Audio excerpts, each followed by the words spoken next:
Okay, Simone, I have a question for you. Do you like virtual reality? I love virtual reality. It's better than life. Do you like cartoon foxes? I love cartoon foxes. They're so cute. I have a game for you, my friend. Tell me about it.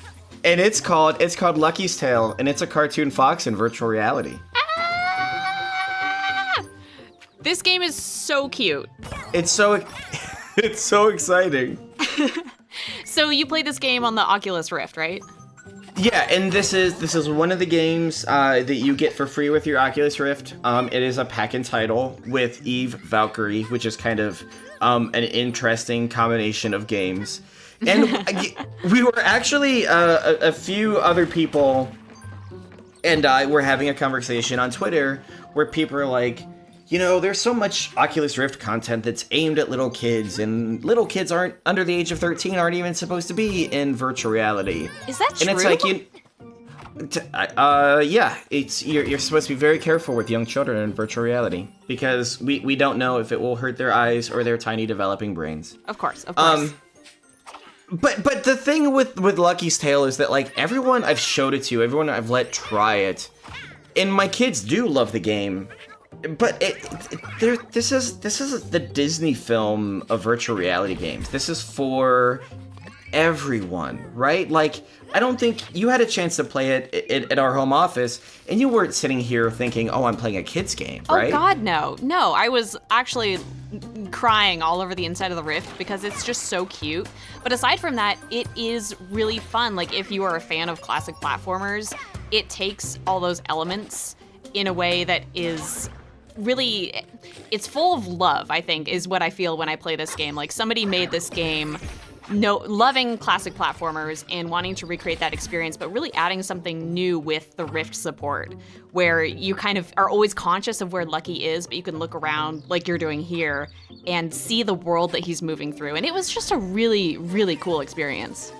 And what's funny is that when you're in the Oculus Rift and you are seeing the level as you're playing it, is that you could almost like spoil sections of the level for yourself, because if you look above you and there's all these platforms, it's like, oh, like later on in the level there's going to be a platforming segment, or there's one section this where was really cool. Did you like hit your head on that lamp? You can hit your head on the lamp, yeah, and like you things react to you in the world.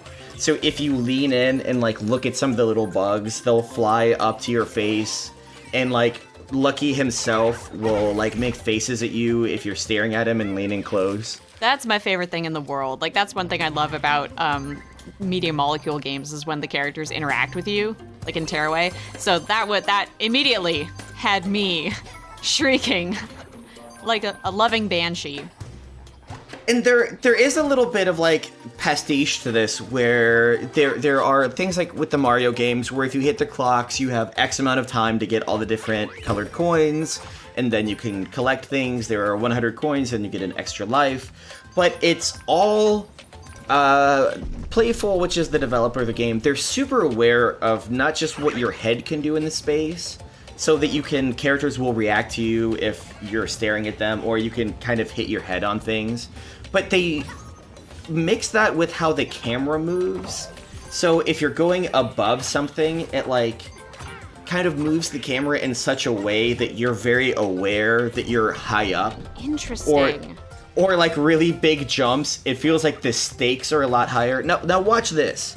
You can see me move my head around to get a better view of where you're peering through the right. poles. That is really cool. This part I actually love doing. This I found so much easier than aiming with a thumbstick. So you're aiming with your head here, right? Yeah, you just have to look at it. It's so intuitive. Like, it really doesn't come through in the video, I think, the magic of this, but it's literally like that. Like, you can do it without ever having done it before. And what's fun is that the camera in platforming games is always so tricky, and I know the camera in this game couldn't have been easy to do, but there's so much fine-tuning you can do by moving your head in 3D space. So you can get that perfect view of the jump, or get that perfect view of how not to hit that enemy, or how to land exactly on the platform.